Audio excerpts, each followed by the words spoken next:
Tesalonicenses. Los cristianos tesalonicenses enfrentaron ardientes pruebas de persecución y se habían desanimado. Las dos cartas breves que Pablo escribió para animarles han animado subsecuentemente a millones de creyentes. En lugar de promover fijar la atención en uno mismo, Pablo volvió la atención de los tesalonicenses hacia Dios, la verdadera fuente de consuelo y fuerza.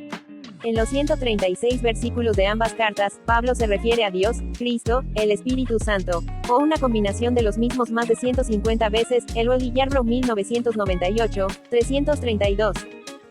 Pablo alabó a los tesalonicenses por apartarse de los ídolos a Jesús y les agradeció mantenerse firmes en el sufrimiento, diciendo que eran un modelo para otros. Para animarlos más, Pablo les recordó del retorno inminente de Jesús por sus seguidores. Esta verdad continúa animándonos hoy mientras esperamos ansiosamente el día que nuestro Redentor regrese por nosotros.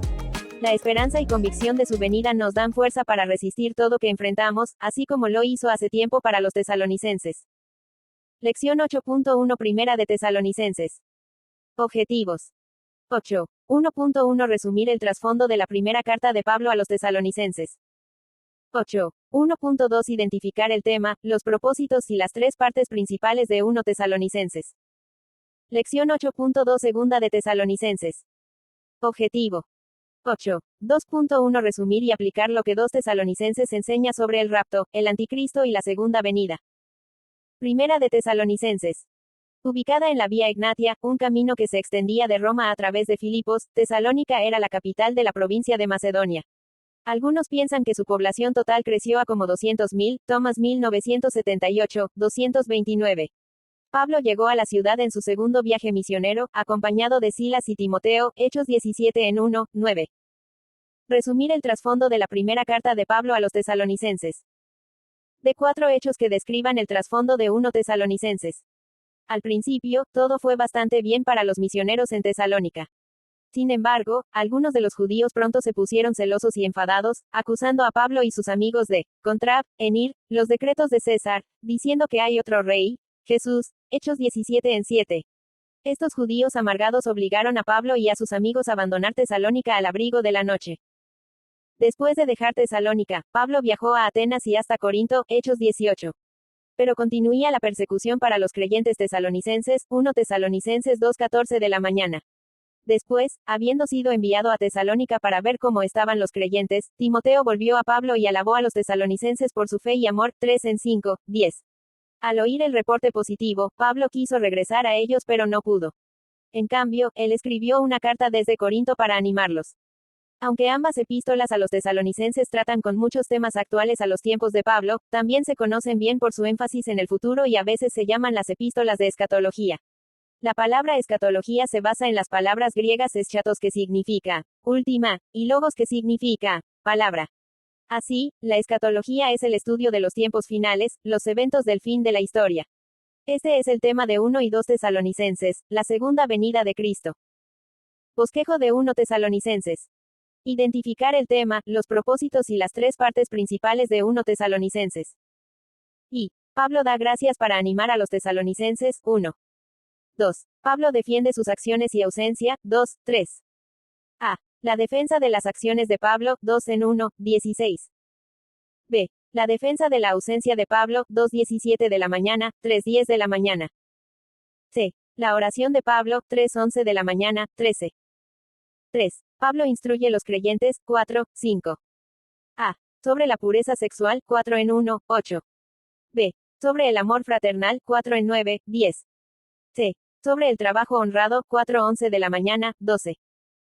D. Sobre la venida de Cristo, 4:13 de la mañana, 5:11 de la mañana. E. Sobre el respeto hacia los líderes espirituales, 5:12 de la mañana, 13. F. Sobre la vida cristiana, 5:14 de la mañana, 18. G. Sobre el discernimiento espiritual, 5:19 de la mañana, 22.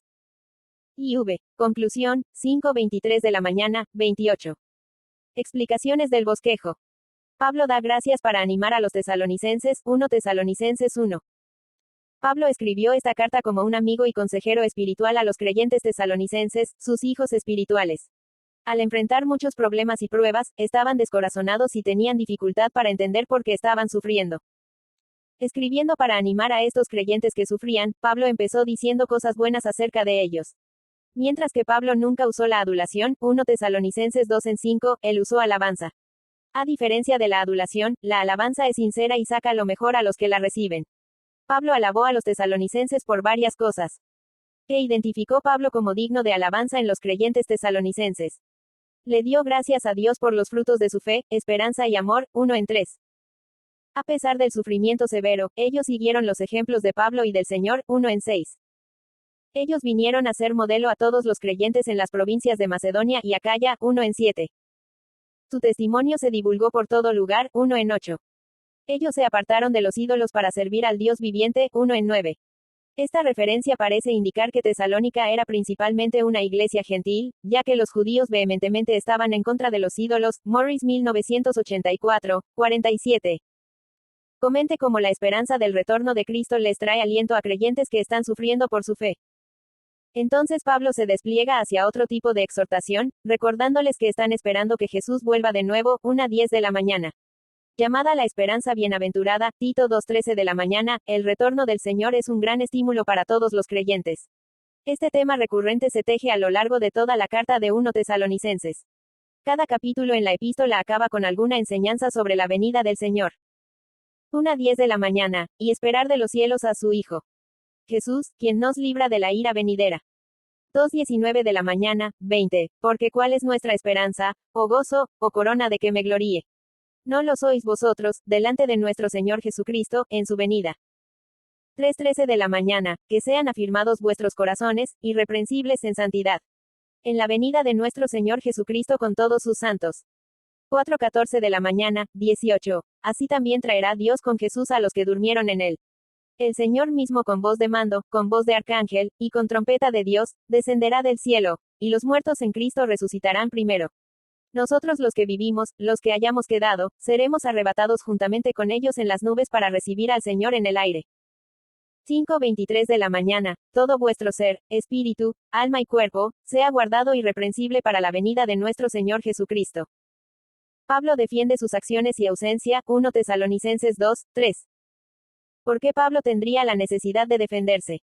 Después de animar y alabar a los creyentes tesalonicenses, Pablo se vuelve a una defensa de su ministerio. Quizás algunos estaban calumniándolo, o quizá los tesalonicenses necesitaban simplemente repasar el pasado. En todo caso, Pablo recalca tanto sus acciones como su ausencia. Repasando sus acciones pasadas, 1 Tesalonicenses 2 en 1, 16. Pablo recuerda a los tesalonicenses de su padecimiento en Filipos antes de que llegara a ellos, 2 en 2. Sus motivos eran puros. Él no era culpable de adulación o codicia y no era una carga financiera para ellos. Más bien, él trabajó noche y día para mantenerse, 2 en 3, 9. Él era tierno, como una madre que quiere a sus niños, 2 en 6, 7. Él era santo, virtuoso y sin culpa. Él era como un padre que cuida a sus niños, 2:10 de la mañana, 12. Sus palabras se recibieron como la palabra de Dios, 1 Tesalonicenses 2:13 de la mañana.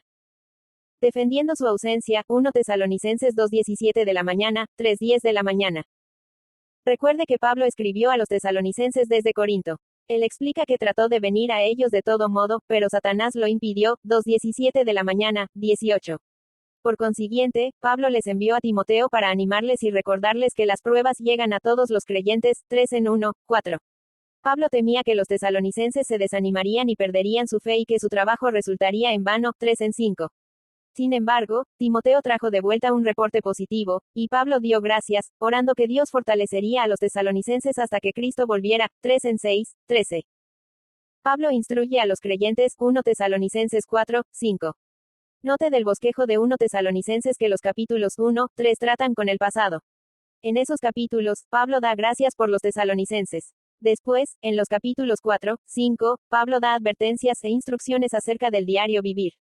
Específicamente, en 1 Tesalonicenses 4:13 de la mañana, 5:11 de la mañana, Pablo contesta preguntas sobre la venida del Señor. ¿Qué esperanza y consuelo de 1 Tesalonicenses puede ofrecer a los que han perdido a sus seres amados? Algunos creyentes en Tesalónica habían muerto después de que Pablo se fue, y sus amados estaban sufriendo, temerosos de que los que habían muerto se perderían la venida de Cristo. Su religión pagana antigua no ofrecía esperanza para la vida después de la muerte. 1 en 9, 10, enseñaba que la muerte era una experiencia llena de oscuridad y miedo. Se preguntaron los creyentes vivientes, ¿veremos nuevamente a nuestros seres queridos? Pablo les aseguró que, sí, ellos tendrían una reunión jubilosa, 4:13 de la mañana, 18. Hoy, nosotros nos referimos al reunirnos con todos los creyentes para encontrarnos con Jesús en el aire como el rapto. Todos los creyentes esperan el momento que Jesús vuelva, y seamos todos unidos con Él y nos reunamos con nuestros amados en Cristo. Gracias a Dios por el estímulo y la esperanza de la segunda venida.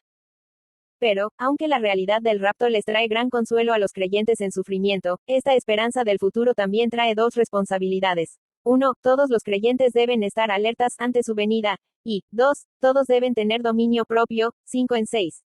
Pablo advierte a los creyentes a esperar el retorno del Señor, ya que la llegada de Cristo no sorprenderá a los que están alertas. Los que no están alertas a Jesús están en el grupo de los malvados. No somos de la noche ni de las tinieblas. 5 en 5. Los justos, sin embargo, aguardan a Jesús mientras viven vidas santas. Gundry 1994, 270. Segunda de Tesalonicenses. Pablo escribió 2 Tesalonicenses poco después de escribir 1 Tesalonicenses, todavía en su segundo viaje misionero en Corinto. Los creyentes tesalonicenses se habían tomado en serio las palabras de Pablo sobre la venida del Señor, pero estaban en peligro de enfatizar demasiado esa verdad. Ante la continua persecución, ellos estaban enfocando demasiado la esperanza en el retorno inmediato de Cristo. Algunos habían dejado de trabajar para el Señor, y habían escogido solo sentarse y mirar a las nubes a que Jesús regresara. ¿Qué peligro potencial puede traer el énfasis exagerado en la proximidad del rapto? Además, algunos decían tener una profecía, reporte o carta de Pablo que declaraba que Jesús ya había vuelto. 2 Tesalonicenses 2 en 1, 2. Quizás algunos pensaban que ellos estaban en la gran tribulación después del rapto. Por consiguiente, Pablo escribió de nuevo a los tesalonicenses para corregir estas creencias falsas. Él dijo que 2 Tesalonicenses era la verdadera carta de él. 3:17 de la mañana. Bosquejo de 2 Tesalonicenses. Resumir y aplicar lo que 2 Tesalonicenses enseña sobre el rapto, el anticristo y la segunda venida. Y Pablo anima a los creyentes durante la persecución. 1. A. Saludos. 1 en 1, 2. B. Gratitud por su progreso durante la persecución. 1 en 3, 4.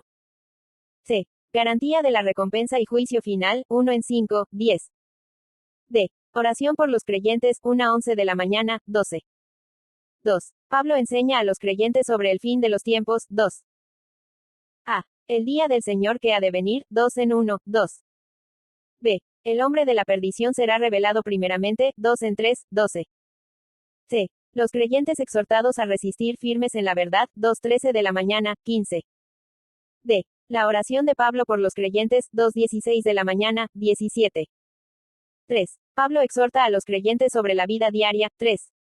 A. Instándolos a orar por él y resistir firmes. 3 en 1, 5. B. Instando a cada uno a trabajar duro. 3 en 6, 13. C. Instándolos a disciplinar el desobediente. 3:14 de la mañana, 15. D. Orar por ellos y despedida. 3:16 de la mañana, 18. Explicaciones del bosquejo. Pablo anima a los creyentes durante la persecución. 2 Tesalonicenses 1. Como lo hizo en 1 Tesalonicenses, Pablo empieza su segunda carta con alabanza. 1 en 3, 4, felicitando a los creyentes por resistir firmes en la persecución. Entonces, en 2 Tesalonicenses 1 en 6, 10, Pablo recuerda a los creyentes que la venganza pertenece a Dios. Porque es justo delante de Dios pagar con tribulación a los que os atribulan, y a vosotros que sois atribulados, daros reposo con nosotros, cuando se manifieste el Señor Jesús desde el cielo con los ángeles de su poder, en llama de fuego, para dar retribución a los que no conocieron a Dios, ni obedecen al Evangelio de nuestro Señor Jesucristo, los cuales sufrirán pena de eterna perdición, excluidos de la presencia del Señor y de la gloria de su poder, cuando venga en aquel día para ser glorificado en sus santos y ser admirado en todos los que creyeron, por cuanto nuestro testimonio ha sido creído entre vosotros. Sabiendo que el futuro será mejor durante tiempos de sufrimiento es de ánimo para los creyentes. Pablo enseña a los creyentes sobre el fin de los tiempos. 2 Tesalonicenses 2. Segunda de Tesalonicenses 2 en 1, 12 contiene 6 frases teológicas importantes. Las identificaremos y definiremos cada una de ellas. La venida de nuestro Señor, 2 en 1, o segunda venida, griego parousia, es una frase amplia que incluye dos fases del retorno del Señor. Su retorno privado y retorno público. Véase la tabla al final de esta sección. Primero, en el evento referido como el rapto, Jesús vendrá por sus santos. Es la fase privada en el sentido de que solo los santos lo verán. En aquella noche estarán dos en una cama, el uno será tomado, y el otro será dejado. Lucas 5:34 de la tarde. Es decir, los incrédulos serán dejados detrás para los 7 años de tribulación durante el reinado del anticristo. Entonces, en la segunda fase, el Señor vendrá con sus santos. Llamamos a esta la revelación pública de Cristo porque, en ese momento, todo ojo lo verá. Judas 14. Apocalipsis 1:7. En este retorno público después de los 7 años de tribulación, Jesús vendrá a juzgar a sus enemigos. Nuestra reunión con Él, 2 Tesalonicenses 2:1, se refiere al rapto, en el que los creyentes son tomados para encontrarse con Cristo en el aire. 1 Tesalonicenses 4:16 de la mañana, 17. El día del Señor, 2 Tesalonicenses 2:2, se refiere al período de tiempo en el que Cristo traerá sus juicios. Harris 1995, 353. La rebelión, 2 Tesalonicenses 2:3. En el griego, esta palabra es apostasia, del que se deriva la palabra en español apostasía. La rebelión se puede referir al apartarse de Cristo o a una rebelión general contra la ley y orden mientras las personas rechazan a Dios y su reinado. Puede incluir a las personas dentro de la iglesia. Jesús habló en su tiempo y dijo, el amor de muchos se enfriará. Mateo 2:4-1-2. El hombre de perdición, 2 Tesalonicenses 2:3, se refiere al anticristo, que gobernará en la tierra durante la tribulación. Él es un líder mundial de maldad y persecución en los últimos días. Gundry 1994, 271. Pablo dice que este gobernante malvado se exalta en el templo de Dios, alegando ser Dios y exigiendo ser adorado. 2 Tesalonicenses 2:4. Apocalipsis 13. Jesús lo destruirá con el aliento de su boca. 2 Tesalonicenses 2:8. Apocalipsis 7:11 de la noche, 21. Resuma 2 puntos de vista con respecto a la identidad del que detiene al hombre de perdición. 2 Tesalonicenses 2:7. El que al presente lo detiene. 2 Tesalonicenses 2:7. Un punto de vista moderno popular es que el que detiene al hombre de perdición es el Espíritu Santo trabajando a través de la Iglesia. Cuando el Espíritu Santo deja de detener el mal, este cubrirá la tierra como un diluvio. Muchos piensan que esto empezará justo después del rapto. Entonces el mal tendrá poco para oponerlo. Por otro lado, un punto de vista popular mantenido por muchos de los primeros padres de la Iglesia afirman que el Imperio Romano y su emperador constituyeron la fuerza que detuvo al hombre de la perdición. Algunos identificarían incluso al emperador Nerón como el perseguidor y hombre de la perdición. Nerón fue precedido por Claudio, que gobernó cuando Pablo escribió esta carta y cuyo nombre se conectó con la palabra latina que significa refrene o detenga. Skinner 1993, 601, 602. Algunos creyentes tesalonicenses estaban confundidos y temerosos de que el día del Señor ya había pasado. 2 Tesalonicenses 2:2. Pablo les aseguró que el juicio de Dios todavía estaba en el futuro. Les dijo que antes del juicio final, lo que estaba deteniendo al mal se removería. La iglesia sería raptada, y el hombre de la perdición gobernaría al mundo. Un tiempo después de eso, el Señor volvería y lo destruiría en público. Por consiguiente, los tesalonicenses no debían tener miedo de perderse el día del Señor. Cuando estos eventos pasaran, todos en la tierra lo sabrían. 10 diferencias en los versículos de las dos fases de la segunda venida. Fase 1, el rapto privado. Fase 2, la revelación pública. 1. Jesús viene por sus santos. 1 Tesalonicenses 4:16 de la mañana, 17. Jesús viene con sus santos. Apocalipsis 19:8, 14. Zacarías 14:1, 5. 2. Estarán dos en una cama, el uno será tomado, y el otro será dejado. Lucas 5:34 de la tarde. Todo ojo le verá. Apocalipsis 1:7. 3. Jesús prometió librar a la iglesia en Filadelfia a la hora del juicio. Apocalipsis 3:10 de la mañana. Jesús resucita a los que murieron en la tribulación. Apocalipsis 1:15 de la tarde, 20:4. 4. Los creyentes serán arrebatados para encontrarse con Jesús en el aire antes de que Él venga a tierra. 1 Tesalonicenses 4:16 de la mañana, 17. Jesús vuelve a la tierra para gobernar. Apocalipsis 19:1, 21. Satanás es arrojado al abismo durante 1000 años. Apocalipsis 20:1, 3. Entonces los que murieron por Cristo en la tribulación serán levantados. Apocalipsis 20:4. 5. No hay señales que muestren que el rapto está cerca. Solo se nos dice que esperemos por el Señor. Juan 14:1, 4. 1 Corintios 3:51 de la tarde, 58. 1 Tesalonicenses 4:13 de la mañana, 18. Muchas señales muestran su venida. Así también vosotros, cuando veáis todas estas cosas, conoced que está cerca, a las puertas. Mateo 2:4-3-3. 6. Las pruebas no se mencionan en los pasajes del rapto. Juan 14:1, 4. 1 Corintios 3:51 de la tarde, 58. 1 Tesalonicenses 4:13 de la mañana, 18. La segunda venida está en medio de la gran tribulación, Zacarías 14 en 1, 2, Mateo 2:4, 2, 1, Apocalipsis 6, 18. 7. Pasajes sobre el rapto claramente enseñan que los santos subirán para encontrarse con él, Juan 14 en 1, 4. 1 Corintios 3:51 de la tarde, 58. 1 Tesalonicenses 4:13 de la mañana, 18. Pasajes sobre la segunda venida no se refieren al rapto, quizás porque ocurrió años antes, Zacarías 14 en 1, 5. Mateo 2:4, 2, 6, 31. Apocalipsis 7:11 de la noche, 21. 8. En el rapto, los que estén vivos serán transformados, 1 Corintios 3:51 de la tarde, 1 Tesalonicenses 4:17 de la mañana.